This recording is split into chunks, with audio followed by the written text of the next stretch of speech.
What's up, YouTube? I want to talk a little bit about PBC and Al Haymon and their impact on boxing, its landscape, and what's going to happen in the future. Basically, I'm going to go on a rant about Al Haymon and how I think he's damaging the sport. He's not damaging the fighters' pocketbook, that's for sure. Little backstory, basically Al Haymon was a very successful music mogul, signing music artists and whatnot, and then he got into the boxing game through as an advisor to Floyd Money Mayweather, right prior to the I believe it was between the Gatti and Oscar De La Hoya fight. It's either before Gatti or right after Gatti. Well, that gave Al Haymon a name in the boxing world, to the community. So he's got this big master plan. He goes to this hedge fund, that have a lot of money, but I don't know if Al Haymon's, obviously he has the gift of gab, or he's persuasive like one of them Baptist preachers, but he convinces this hedge fund to back him and his vision for PBC and how he's going to take over the sport. And that's all sounding good and everything, but in reality this is how it's been playing out. Basically, he overpays fighters, so there's no complaints by his fighters that he signed. He overpays them. He pays them $1 million to fight scrubs, and the occasional step-up fight, which is about 1 in every 5 fights, he'll pay him $1.5 million. That's great, right? For the individual fighter. But here's the problem, and then we'll go into the whole PBC thing and everything. A couple examples. He gives Broner $1 million to fight scrubs. As soon as Broner takes a step-up fight, $1.5 million, he gets exposed. And he wanted, Broner was his guy, even though he had Porter under contract too, because it was relevant during the pre-fight press conference where Floyd Money Mayweather and all his cronies and Errol Spence, they're all standing behind Broner. Shit, the only guy standing behind Porter was his dad. So that kind of backfired on Al Haymon when his choice guys don't live up to the billing and they fall on their face. Peter Quillen, Daniel Jacobs, he's been paying those guys $1 million each to fight scrubs. Then he says, all right, I need you guys to fight each other, step it up, and I give you $1.5 million. That fight lasts 80 something seconds. I mean, for what it's worth, that's cool and all, but he's making these boxers too comfortable and too satisfied, not challenge himself, and it's bad for boxing. Here's a great case study. Laura ain't fighting anybody with scrubs, guys I've never heard of. I feel like I've got a pretty acute knowledge of who's a player in the boxing world. I haven't heard of these guys. So here's this boxer Laura getting $1 million for fighting nobodies, or Daniel Jacobs $1 million to $1.5 million when he stepped up, Quillen. Well, when the true competition out there in this case is Gennady Golovkin for Jacobs or Laura, right? These are the ones that people are clamoring to see them fight.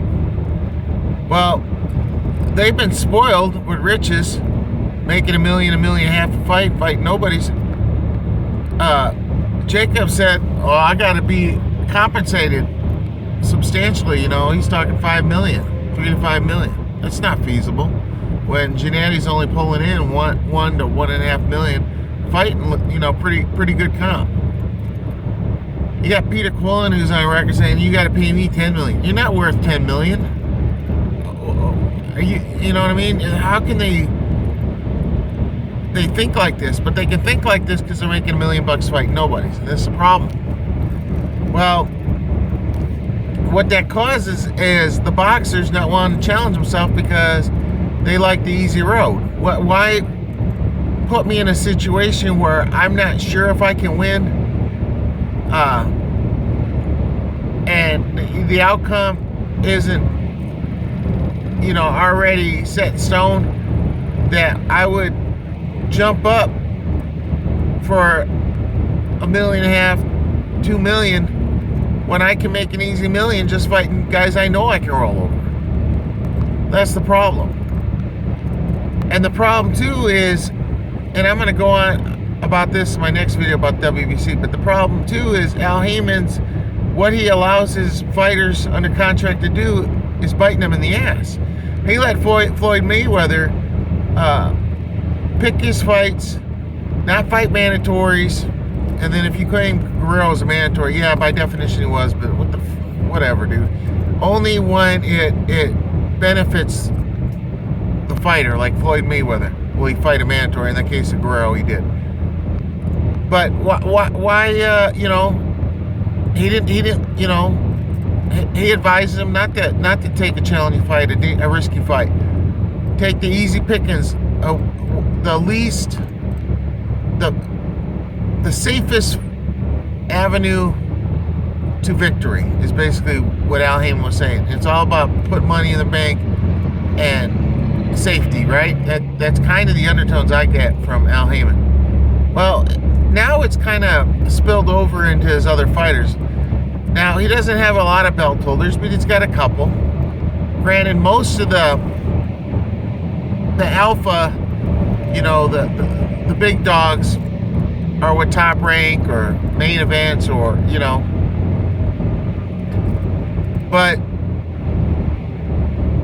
you got to look at the Deontay Wilder situation. Deontay Wilder, it got leaked that he went to Al Haymon, so he's like, well, look, I don't want to fight a mandatory for at least 2 years because you allowed Floyd Mayweather to do that, and now I'm a champ, and I want the same courtesy extended to me. Does that sound like a champion to you? It doesn't sound like a champion to me, but that's the mindset these fighters have because they're overcompensated. They're paid too much money. Why take a risk? Why not just take the easy road? Look at Stevenson. Dude hasn't fought nobody in the top 5 for the last 2 years. Finally, Ring Magazine took that Lineal champ belt. But I'm just saying, hasn't fought anybody in the top 5 for over 2 years. And he's the WBC linear champ. I mean, I can go on and on and on, Al Haymon's ruining boxing. And now here's the thing I don't understand. Not only is he losing every effing quarter. I remember when he started out, he lost, $1,500,000. And then he's up to losing $250,000 a quarter. Now he's close to losing $500,000. I mean, $500 million. I mean, at what point do they cut the strings from this guy?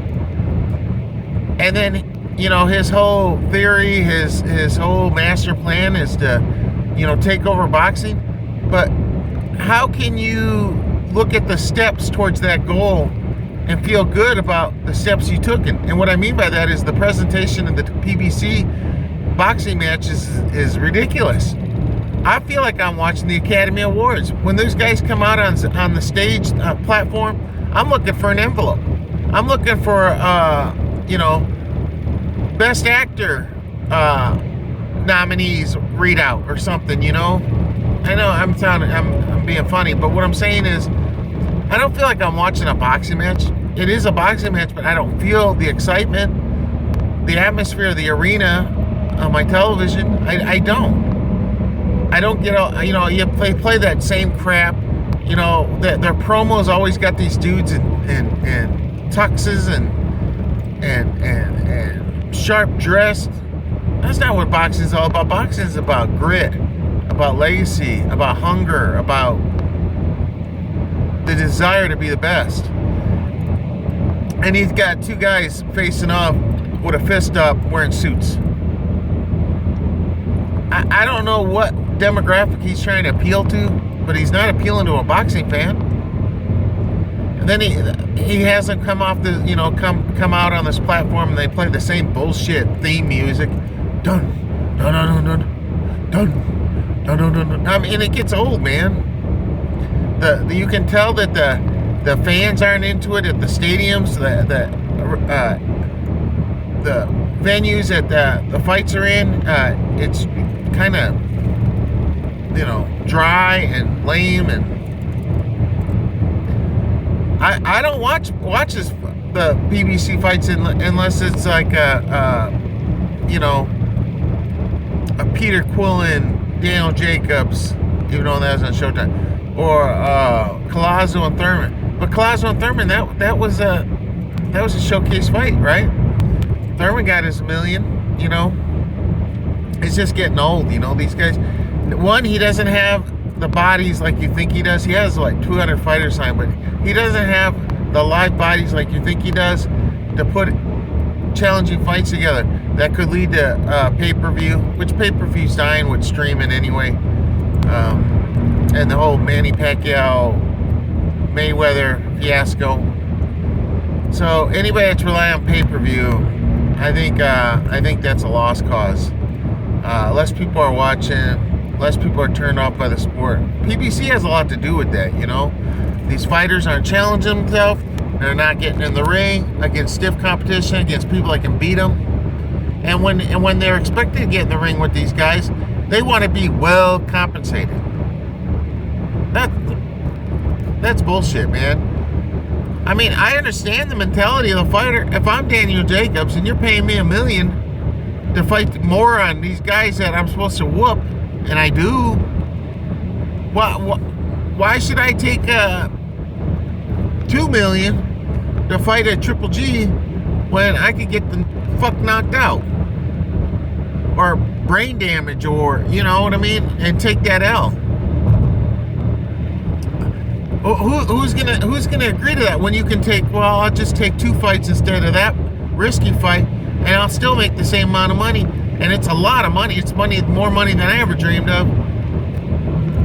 Would you take? What course of action would you take? Would you take the easy fight if you're allowed to do that, or would you take the risky fight?